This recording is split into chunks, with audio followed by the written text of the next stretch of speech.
The 3 R's. Some of you have heard this phrase before: reading, writing, arithmetic. That's what people used to say. Wikipedia tells me that that started in 1800, that phrase. And hopefully some of you out there are saying, wait a minute, writing doesn't start with an R. Arithmetic doesn't start with an R, and you're right. It was about phonemes and sounds back then. Then some of my tree-hugging sustainability people that I know, my friends, they decided to coin the phrase reduce, reuse, and recycle. There we go. There's some tree huggers. Don't embarrass yourselves now in the audience. Today we're going to talk a little bit more about risk, research, and reward. Maybe I'll be able to update the Wikipedia page after today. And we're also going to talk about energy, because I direct an energy research center at North Carolina A&T, just a little bit down the road from here. So energy is something we all need. I've been a serial researcher, a serial entrepreneur all of my career, and that's led me to take lots of risk, do lots and lots of research, and always reach for that reward. And I love taking risk. It energizes me. Hopefully you understand that's a small joke, energy, small joke. It's sad I had to say something like that, but I remember the very first time I took a big risk. It was when I left Purdue University. I had a guaranteed PhD scholarship offered to me, and I decided to go to MIT. That was what I thought was my ultimate vision for graduate research opportunity. So I left in January, in the middle of the year, with absolutely no funding in my pocket. And I went to MIT. I spent a few days. I ran around campus. I introduced myself to people. I landed a research opportunity on the 3rd day. So this gave me my reward. I was now on my path to an MIT PhD, and I even did a little jig that night. I remember dancing, and I can't sing very well, but I sang the Mickey Mouse song, MIT PhD, M-O-N-E-Y. So this is what I've been doing ever since. My Energy Research Center is working on energy research, trying to solve energy problems. I'm doing this along with my collaborators at the university and across the globe, and we're trying to address the risks. And there really are real risks, because as you generate electricity, you also generate waste. As you generate food, you generate waste. So our center is trying to address those things. We need the energy, we need the earth, and our centers are trying to figure out how to have both. It's one and the other, not one or the other. So let's talk a little bit about how we got to where we are today. We started with an electric grid, not much of a grid, mind you, a battery and a light bulb back in 1870. And then 100 years later, let's say 1970, we're in the middle of a centralized energy power system that you see here. We're generating huge amounts of electricity from hydroelectric power, from coal, from natural gas, and from nuclear. And that centralized energy started to be looked at by other researchers, and they started to say, hey, wait a minute, we're polluting our Earth and our planet's at risk. We're seeing lots of carbon building up in the atmosphere.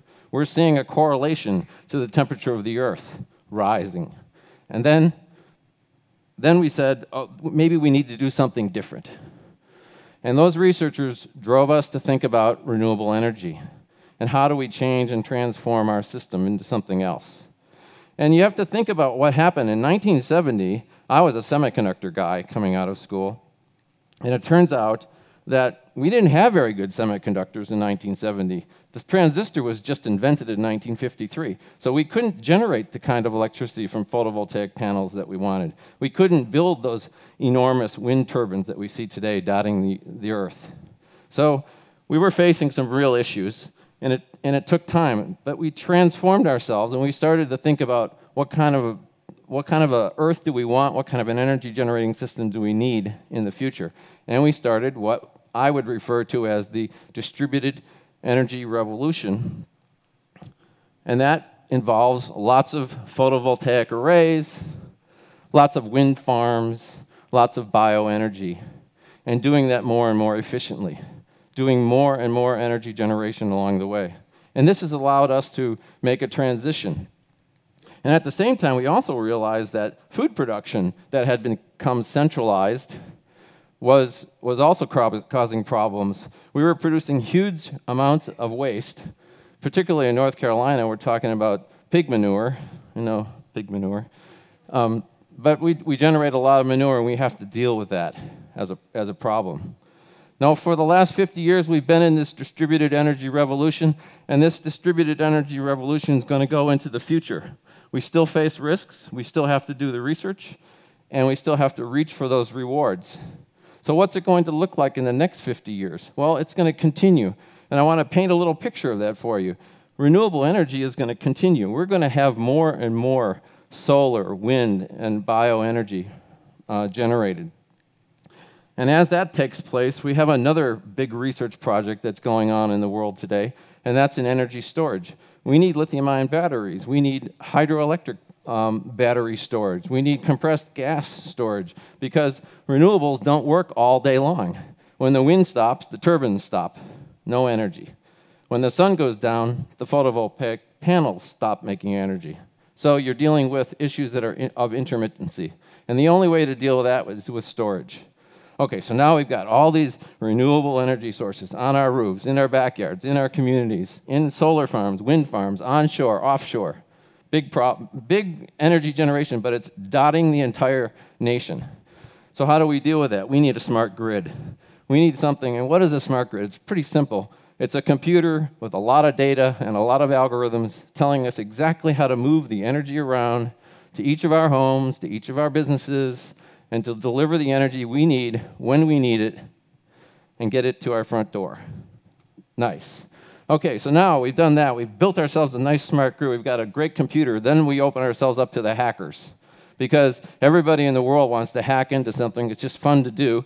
So now we have a whole other research in the energy environment called cybersecurity. Just like we have cybersecurity in the financial industry, we have a cybersecurity research effort going on in the energy industry. All right, so now we've talked about the energy generation side of the business, but there's also a lot of research going on at our universities and elsewhere that are dealing with the energy use side. We have to find ways of using less energy. And primarily that falls into two areas: buildings and transportation. So in buildings, we're looking for those ways to reduce the amount of energy that's required from heating and air conditioning systems. We're looking for ways to insulate our buildings better, to use the natural light of the sunshine to produce energy on the inside of our buildings without having to generate electricity to do so. And in transportation, we all see it coming. Electric vehicles and the electrification of our transportation sector is happening today. And we're going to see that happen in the next decade or two. I expect to see lots and lots of electric vehicles on the roads. And then no drivers either. We're going to have autonomous vehicles, and that's going to help us save an enormous amount of energy. We won't have to produce as much energy if we have electrification of the transportation sector. And I would be remiss if I didn't mention one more big research area that's going to be very important, and it's getting a lot of attention today, and that's the nexus of food, energy, and water. You see, food, energy, and water are interrelated. They depend upon each other. Energy uses 1/4 of all the surface water just to cool those plants today. It's a lot of, and in California, it takes 25% of their entire energy bill just to move water around the state. It's enormous. And food, we want to grow more food with less water. So we have to figure out ways to study that relationship between those three. So you see, we're going to do the research, we're going to address the risks so we can continue to reap the rewards from energy sources like electricity and food. Now let's take a look at a few of these with a little bit more detail. Environmental risk from coal exists. You can tell it's risky because that guy's wearing a gas mask. He's taking samples from the Dan River here in North Carolina after a coal spill. nasty, right? Very nasty. So we're trying to figure out, how do we do this? How do we take care of this risk? What do we do? Well, one of the best things that's being done right now is coal is being used less. In 1985, 57% of our electricity came from coal. Today, it's just barely above 30%. In fact, in the last couple of years, natural gas surpassed coal electricity production. That's a good thing because it produces less carbon emissions. But we also have to deal with it, with the actual coal ash that's produced. And one way that's done is with cement. It turns out that half of the weight of cement is coal ash. And it's good because you mix this coal ash, which is filled with horrible things, heavy metals and hazardous substances. You put it in cement and it locks it up and prevents it from getting into the environment. It prevents it from being spilled into the water systems. And when it spills in our water systems, it damages the water, people drink the water, people get sick, people file suit, the judges order cleanup to take place, the electric companies go out there and clean up the mess, and that costs a fortune, and who pays for that? You and me. Okay, so we all understand that problem. This is what we're doing in our research center. We're looking at ways to make coal ash composites. We're mixing the coal ash up to as much as 85% by weight with polyurethane and making these coal ash composites. It locks up the material just like cement does and prevents it from getting into the environment. We've tested these, we put them in water streams, and we tested them over time, and we know that the amount of leaching that comes out of these blocks, these polyurethane blocks, is very, very low, much lower than the EPA standards, and it doesn't pollute the environment. Other ways we can use these same materials is add a little bit more air, make them into lighter foam-like materials. They're fire resistant. After you burn coal and you're left with coal ash, there is absolutely nothing left to burn. It doesn't have any energy in it anymore. So you mix it with something else, and it's going to be naturally fire resistant. So we could turn these blocks into walls, retaining walls. They're also sound absorbent, so they can do some sound insulation at the same time. And the big winner in our research could be in the area of lumber. We can make materials that look just like lumber, just like wood. Anything you can make with wood, you can make with these coal ash composites. You can mold it, cut it, form it, connect it to each other. You can make things like molding, railroad ties, decks for your pool or your backyard, telephone pole crossbars, anything you want, it's possible with these materials. So let's take another look at some other issues with the environmental risk. This is a picture of the Shippingport, Pennsylvania coal ash plant, the largest in the United States. And I just put this picture up to show you the stuff that comes out of the stacks, which contains some carbon. So the carbon emissions is a big issue. In North Carolina, we have the same problems. We generate lots and lots of carbon, and we put it into the air. And as I said, this is an environmental risk for our planet. So part of the research we're doing is to model some of these things and try to understand, are there scenarios or ways to get around these kinds of risks in the environment that we live in today? And there are, it turns out. We collect the data from 700 energy-generating plants across this state. We have electric, we have PV, the photovoltaics, we have hydroelectric power, we have wind power, we have nuclear power, we have coal, oil, and natural gas power. So we collect the information that gets reported to the Energy Information Administration, that's the EIA, on an hourly basis, 365 for all 700 plants, and we put them into a computer program. This is tens of millions of pieces of data. And we model and simulate what happens if you change some of the makeup of that system. Take away a little coal, add some natural gas. Add a whole bunch of photovoltaics. Add as much as you can of wind power, like our Amazon wind station out in the northeast part of North Carolina. And it turns out that we can reach the kinds of goals that have been set by the Paris Accord in late 2015. 30% reductions in emissions by the year 2030 are possible in this state, and probably most every other state in the nation. And the way we do that is we just introduce natural gas, solar, and wind, while still producing the amount of energy that all of us need. There's even a projected 20% growth for the state of North Carolina. But it appears possible from our scenarios and our modeling that we can do all of that. We can have all the energy we want, and we can reduce the carbon emissions at the same time. Now let's switch to food production. Every good talk should have pictures of pigs. Every talk I give from now on, I'm going to put a picture of a pig up there. They're really cute. Everybody loves to look at pigs. But behind all those pigs, there's an issue, and that's poop. And pig manure, or pig poop, it comes a lot. There's a lot of pig poop. It comes out almost a ton of pig manure per pig per year. And in the United States, it's 40 million tons of pig manure being produced. Fortunately, we're not first. That's Iowa.